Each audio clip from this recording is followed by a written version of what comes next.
In the annals of piracy, few names have commanded such intrigue and fascination as that of Anne Bonny. Born around 1697 in Ireland, Anne Bonny was far from your typical lady of the 18th century. Her tale is one woven with threads of rebellion, audacity, and a fierce desire for freedom, characteristics that would shape her future as one of the most infamous pirates in history. The daughter of a wealthy plantation owner and a servant, Bonny's early life was anything but ordinary.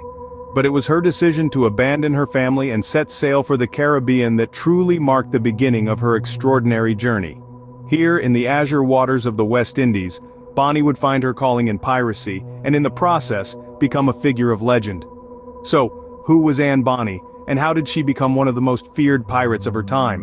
Born in Ireland around 1697, Anne's life was anything but ordinary from the very beginning.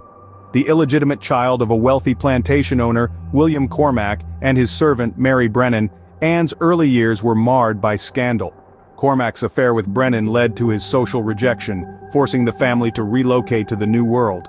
In the Carolinas, Cormac managed to rebuild his fortune and reputation, but Anne's fiery spirit didn't fade with the change in scenery.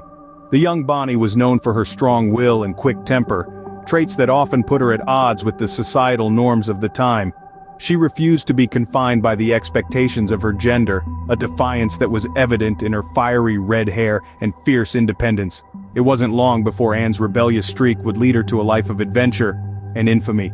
Leaving her past behind, Anne set her sights on the Caribbean, a hotbed for piracy. The allure of the high seas, the promise of adventure, and the whispered tales of untold treasures pulled her away from the familiar landscapes of Ireland and America.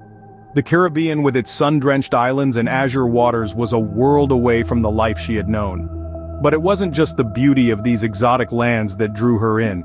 It was the promise of freedom, the opportunity to live by her own rules, away from the constraints of society.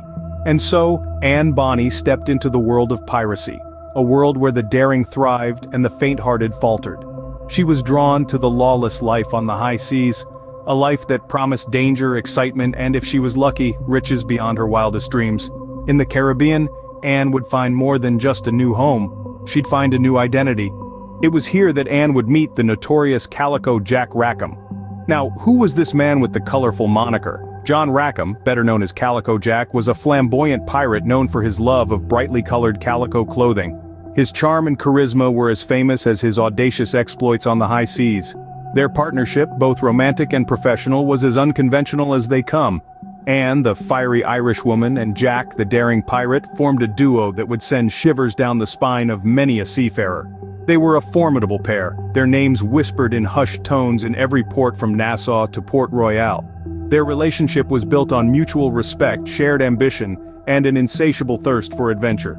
Together, they navigated the treacherous waters of the Caribbean, taking on the might of the British Navy and rival pirates alike.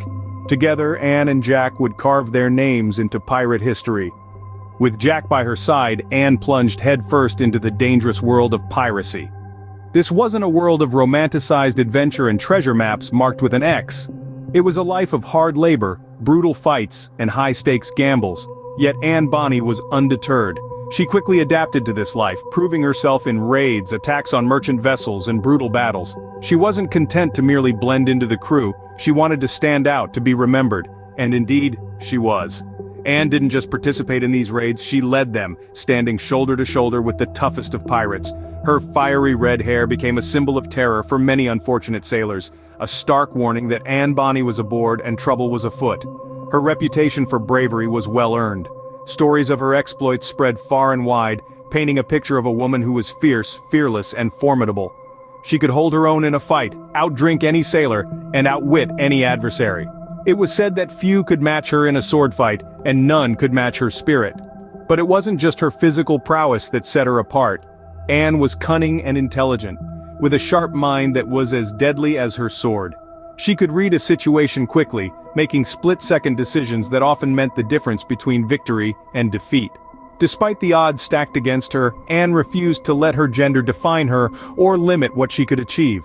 In a world where women were often disregarded and underestimated, she proved that she was as ruthless and fearless as any man. She didn't just survive in the world of piracy, she thrived. But Anne's life was not all about raids and battles. There was camaraderie, there was freedom, and there was a sense of belonging that she had never experienced before. This was her world. This was where she belonged. Despite being a woman in a man's world, Anne proved she was just as ruthless and fearless as any pirate. And in doing so, she etched her name into the annals of pirate history, forever remembered as one of the most formidable pirates of her time.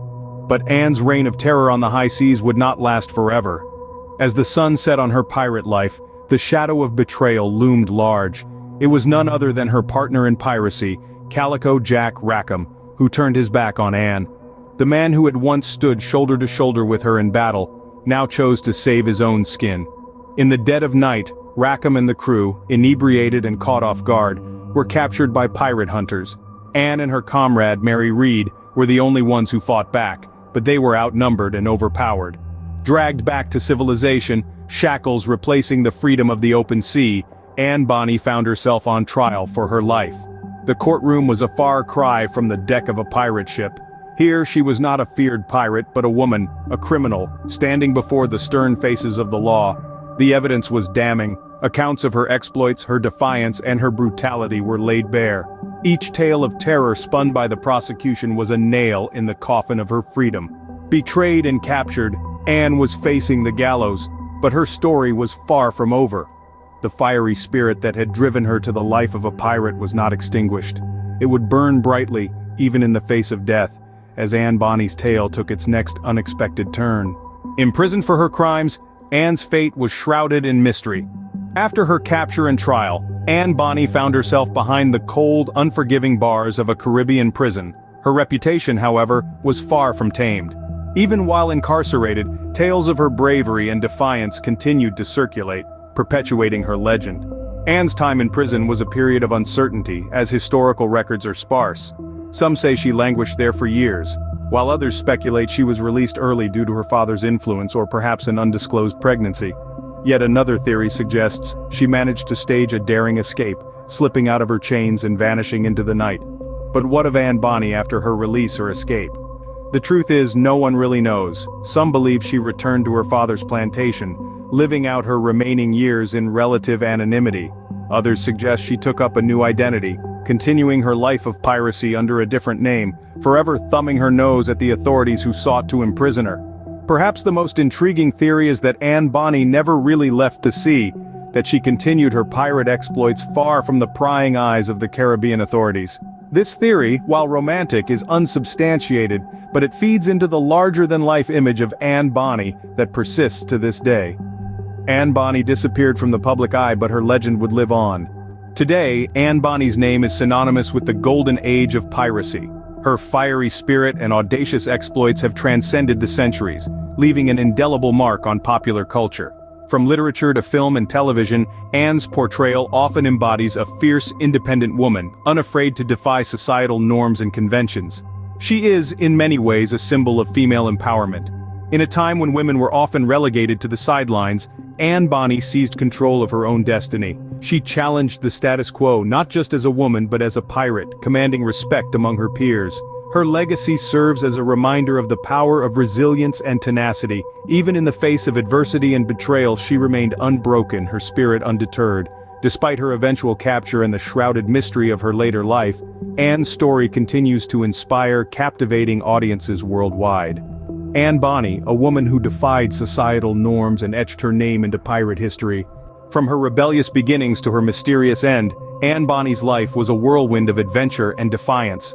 Born in Ireland, she fled to the Caribbean, sailed the high seas with Calico Jack Rackham, and carved her name into pirate history.